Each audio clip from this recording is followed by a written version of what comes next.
வணக்கம், என் பேர் கல்பனா. இப்போ போன எபிசோடில் வந்து நம்ம பல்பொடி குளியல் பொடி எப்படி பண்ணுறதுன்னு பார்த்தோம். இப்போ வந்து நம்ம சீயக்காய் பொடி எப்படி பண்ணுறதுன்னு பார்க்க போகிறோம். சீயக்காய் பொடிக்கு வந்து தேவையான பொருட்கள்: வெந்தயம் 1/4 கிலோ, பாசிப்பயறு 1/4 கிலோ, சீயக்காய் 1 கிலோ, பூந்தி கொட்டை 1/4 கிலோ, ஆவாரம்பூ 100 கிராம், மறிக்கொழுந்து 100 கிராம், செம்பருத்திப்பூ 200 கிராம், செண்பகப்பூ 50 கிராம். இப்போ இந்த பொருட்கள்லாம் வந்து சீயக்காய், பூந்தி கொட்டை, ஆவாரம்பூ, செண்பகப்பூ, செம்பருத்திப்பூ, மறிக்கொழுந்து இது எல்லாமே வந்து நாட்டு மருந்து கடைகளில் கிடைக்கும். இது வந்து தலைமுடிக்கு வந்து நன்மை கொடுக்கக்கூடிய பொருட்கள் தான். இந்த பாசிப்பயிறு, வெந்தயம் வந்து நம்ம மளிகை கடையில் வாங்கிக்கலாம். இந்த பூந்தி கொட்டை பார்த்திங்கன்னா வந்து இது வந்து சோப்பு கொட்டைன்னு சொல்லுவாங்க. சோப்பு கொட்டை, பூவந்தி கொட்டை அப்படின்னு சொல்லுவாங்க.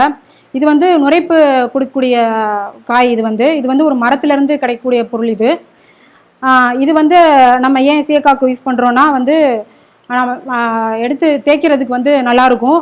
நுரை வந்து அதிகமாக இருக்காது, ஆனால் நல்லா க்ளீன் ஆகும். சீயக்காய் நம்ம பொதுவாக நம்ம பயன்படுத்துகிற பொருள் தான் சீயக்காய் பொடிக்கு.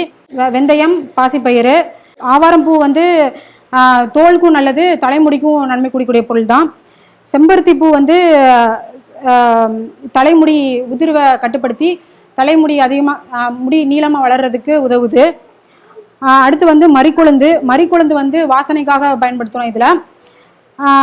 இதில் வந்து தலைமுடி செம்பட்டை அந்த மாதிரி இருக்குதுன்னா வந்து தலைமுடி கருமையாக்குறதுக்கு இந்த மறிக்கொழுந்து உபயோகப்படுது. இப்போ இந்த பொருட்கள்லாம் வந்து வாங்கி நான் சொன்ன அளவில் இதை வாங்கி உங்களுக்கு தேவையான அளவு குறைந்த அளவு கூட நீங்கள் இதுக்கேற்ற மாதிரி நீங்கள் குறைச்சி வாங்கி வெயிலில் காய வச்சு அரைச்சி வாங்கிக்கலாம். இப்போ இதை வந்து இந்த சீயக்காவை வந்து இதுவும் நல்லா நைஸாக அரைக்க சொல்லி நம்ம கேட்டு வாங்கணும். இப்போ இதுவும் தேவையான அளவு எடுத்து எப்படி யூஸ் பண்ணணும்னு சொல்கிறேன் நான். இப்போ தேவையான அளவு எடுத்து நல்லா தண்ணியை வந்து ஒரு சுட வச்சு நல்லா பாயில் பண்ணுறதுக்கு முன்னாடி உள்ள ஸ்டேஜில் நல்லா கொதிக்க வச்சு அந்த பொடியில் நம்ம முன்னாடியே குளிக்கிறதுக்கு ஒரு 1/4 மணி நேரத்துக்கு முன்னாடி அதை ஊற்றி வச்சுட்டு அதுக்கப்புறம் ஒரு 1/4 மணி நேரம் கழித்து அதை எடுத்து குளித்தோன்னா நல்லாயிருக்கும். அதாவது அந்த பொடி வந்து நல்லா இதில் வந்து வெந்தயம், பூந்தி கொட்டையெல்லாம் ஆட் பண்ணியிருக்கிறதுனால வந்து பொடி நல்லா நுரைப்பு தன்மையோட நல்லா பொங்கி நல்லாயிருக்கும். எடுத்து தேய்க்கிறதுக்கு வலுவழுப்பாக நல்லாயிருக்கும்.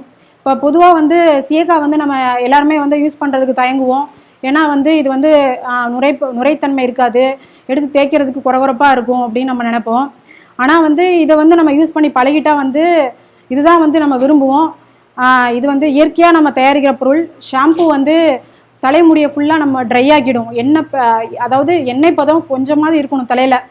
இந்த ஷாம்புலாம் பயன்படுத்தினா எண்ணெய் பதமே இல்லாமல் ட்ரை ஆகி தலைமுடி உதிர்வு தான் அதிகமாக இருக்கும்.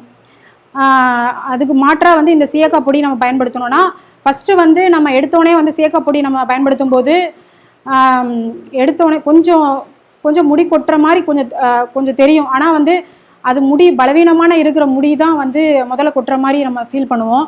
அதுக்கப்புறம் வந்து தொடர்ச்சியாக நம்ம யூஸ் பண்ண இந்த முடி கொட்டுறதெல்லாம் குறைஞ்சி நல்லா நார்மலாக எப்பயும் போல் முடி நல்லா நீளமாக வளர ஆரம்பிக்கும், நல்லாயிருக்கும்.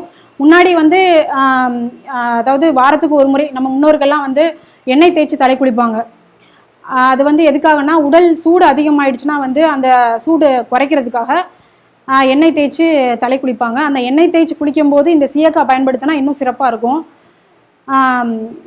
அது வந்து அந்த எண்ணெய் பிஸ்கெல்லாம் போய் இன்னும் நல்லா ஃப்ரெஷ்ஷாக நம்ம ஃபீல் பண்ணுவோம். வாரத்துக்கு ஒரு முறை தலை குளிக்காமல் இன்னும் நம்ம அடுத்து நம்ம முன்னோர்கள் என்ன செஞ்சாங்கன்னா அது வாரத்துக்கு ஒரு முறை தலை குளித்து சீயக்காய் போட்டு குளித்தாங்க. அது இல்லாமல் மற்ற நாள்கள்லாம் வந்து ரெகுலராக வந்து பச்சை தண்ணியில் தலை குளிக்கணும். அதுதான் நல்லது உடம்புக்கு. அதாவது உடம்புல இருக்கிற வெப்பமும் குளிர்ச்சியும் சமநிலையாக இருக்கணும்னா வந்து ரெகுலராக நம்ம வந்து தலைக்கு தண்ணி ஊற்றணும். இந்த பொடியை வந்து நாங்கள் எங்கள் வீட்டில் வந்து 3 வருஷமாக நாங்கள் பயன்படுத்துகிறோம். ஃபஸ்ட்டு குழந்தைங்களுக்கு வந்து இதை பயன்படுத்தும் போது அழுவாங்க. அதாவது கண்ணு எரியுதுன்னு அழுவாங்க. அதுவுமே வந்து தற்காலிகமாக தான். அது வந்து அவங்களுக்கு நமக்கு வந்து இத்தனை நாள் வந்து சோப்பு, ஷாம்பு எல்லாம் பயன்படுத்திட்டு நம்ம மாறும்போது கொஞ்சம் சிரமமாக இருக்கும். அவங்களுக்கு இன்னும் கொஞ்சம் சிரமமாகவே இருக்கும். நம்ம பயன்படுத்த அவங்களும் வந்து மாறிடுவாங்க கண்டிப்பாக. இதுதான் நல்லது, இதுதான் நீ வந்து யூஸ் பண்ணணும் அப்படின்னு நம்ம சொல்லி கொடுத்து நம்ம இதை வந்து செய்யும்போது அவங்க வந்து ஆட்டோமேட்டிக்காக அவங்க இந்த சீயக்காய் வந்து அவங்களும் பயன்படுத்த ஆரம்பிச்சிருவாங்க. இந்த சீயக்காய் பொடி வந்து அரைச்சி வச்சுக்கிட்டா இதுவும் வந்து ஒரு ஏர்டைட் கண்டெய்னரில் நம்ம ஸ்டோர் பண்ணிக்கிட்டா 2 மாதம் 3 மாதம் வரைக்குமே கெடாமல் இருக்கும். தண்ணி படாமல் வச்சுருக்கணும். தேவையான அளவு மட்டும் எடுத்து ஒரு டப்பாவில் போட்டு எடுத்து யூஸ் பண்ணிக்கலாம். நான் எப்படி யூஸ் பண்ணணுன்ற மெத்தடை நான் சொல்லி கொடுத்தேன். அதாவது தண்ணியை முன்னாடியே சுட வச்சு ஊற்றணும். அதில் அது வந்து நம்ம யாருமே நம்ம பண்ண மாட்டாங்க. சும்மா தண்ணியில் கலந்து நம்ம தேய்ப்போம். அது ட்ரையாக இருக்கிற மாதிரி இருக்கும். இப்போ இந்த மாதிரி பண்ணோன்னா வந்து எடுத்து தலைக்கு தேய்க்கிறதுக்கு நல்லாயிருக்கும். அதாவது வலுவழுப்பு தன்மையாக இருக்கும். இப்போ இதுலேயுமே வந்து நுரை இருக்காது, நுரை வராது. நுரை அதிகமாக வரும்லாம் சொல்ல முடியாது, நுரை இருக்காது. ஊந்தி கொட்டை வந்து அதாவது தலைக்கு இதில் ஆட் பண்ணியிருக்கிறதுனால அதாவது ஒரு மாதிரி ஒரு வலுவழுப்பு தன்மையோட தேய்க்கிறதுக்கு நல்லாயிருக்கும். அவ்வளோதான். நுரைத்தன்மை இருக்குன்னு எதிர்பார்க்க முடியாது. நுரைத்தன்மை இல்லாமையே வந்து இது நல்லாவே வந்து க்ளீன் ஆகும். இது வந்து கணிசமாக வந்து நம்ம ஷாம்புக்கெலாம் வந்து நம்ம பயன்படுத்துகிற ஷாம்பு வாங்குறதுனால நமக்கு தேவையான செலவை விட இது அதிகபட்சமாக இருக்காது. கண்டிப்பாக வந்து அதுக்கு கால்வாசி அளவு தான் செலவு தேவைப்படும். நான் ஒரு முறை இதை அரைச்சி வச்சுக்கிட்டா ஒரு 3 மாதம் 4 மாதம் வரைக்குமே இதை வச்சுருந்து பயன்படுத்தலாம். மீண்டும் இப்போ அடுத்த நிகழ்ச்சியில் வந்து அடுத்த உபயோகமான பொருட்கள் நம்ம வந்து பார்க்கலாம்.